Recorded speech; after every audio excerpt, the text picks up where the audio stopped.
وسهلا بيكم في حلقة جديدة من بودكاست أبناء البطة السوداء.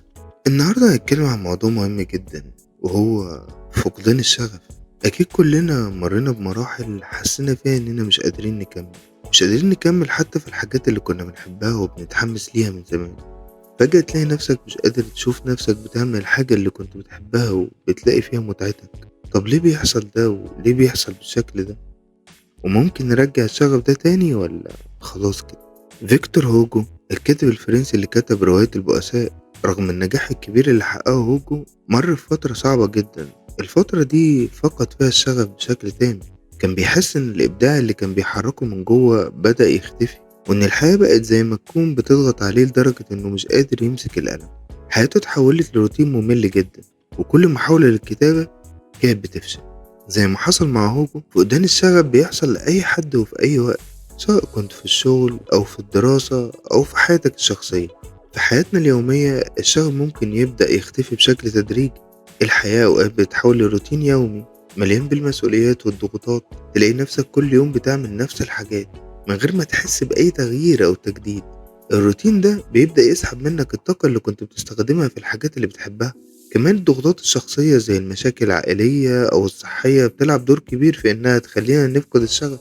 لما بتكون محاط بمشاكل أو قلق طول الوقت، صعب إنك تلاقي الدافع اللي كان بيحركك زمان. حتى في الشغل، فقدان الشغف ممكن يكون نتيجة للتوقعات العالية اللي بنحطها على نفسنا أو المجتمع نفسه بيحطها علينا. لما بنحس إننا مش قادرين نوصل للطموحات اللي رسمناها، بيبدأ الشغف ده بيقل واحدة واحدة بشكل تدريجي.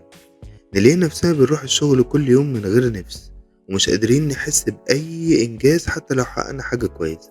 الشغل بمرور الوقت ممكن يتحول لروتين ممل جدا، بنكرر نفس التاسكات كل يوم من غير ما يبقى فيه أي تحديات جديدة. ده بيخلي الحماس يختفي والشغف بيروح.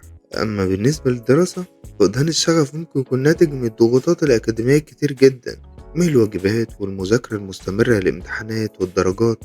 بصراحة كمان الامتحانات دلوقتي ما بقتش زي زمان. دلوقتي بقى في امتحانات كتير وتسليم شتات وقصة كبيرة قوي.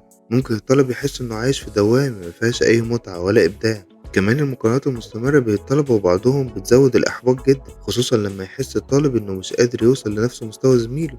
في كمان نقطة تانية، وهي إن الدراسة ساعات بتفقد معناها لما يبقى الهدف منها هو النجاح في الامتحانات وبس، من غير ما يكون في أي شغف حقيقي لإنك تتعلم حاجة جديدة أو تفهم حاجة جديدة تأثر في حياتك في العموم. في أسباب كتير قوي بتخلينا نفقد الشغف، أولها الروتين. لما الحياة، الشغل، الدراسة يتحولوا لروتين ممل، الشغف بيبدأ يختفي تدريجيا. وكمان الضغوطات، سواء كنت مضغوط في شغل أو في دراسة أو ضغوط شخصية، بتخلينا نفقد شغفنا بالحاجات اللي كنا بنحبها. والتوقعات العالية، لما بيكون عندنا توقعات عالية جدا من نفسنا أو من المجتمع ومش بنقدر نحققها، بنبدأ نفقد شغفنا ونحس بالإحباط. وأكيد طبعا لو أنت مرهق طول الوقت وبتضغط على نفسك طول الوقت من غير ما بتاخد أي استراحة، بتحس بتعب وإرهاق، وده بيخلي الشغف يروح. وعشان نرجع الشغف ده، أول حاجة لازم نعملها إننا ندي لنفسنا وقت، ما نحملش نفسنا فوق طاقتنا. مش لازم نضغط على نفسنا عشان نرجع الشغف بسرعة.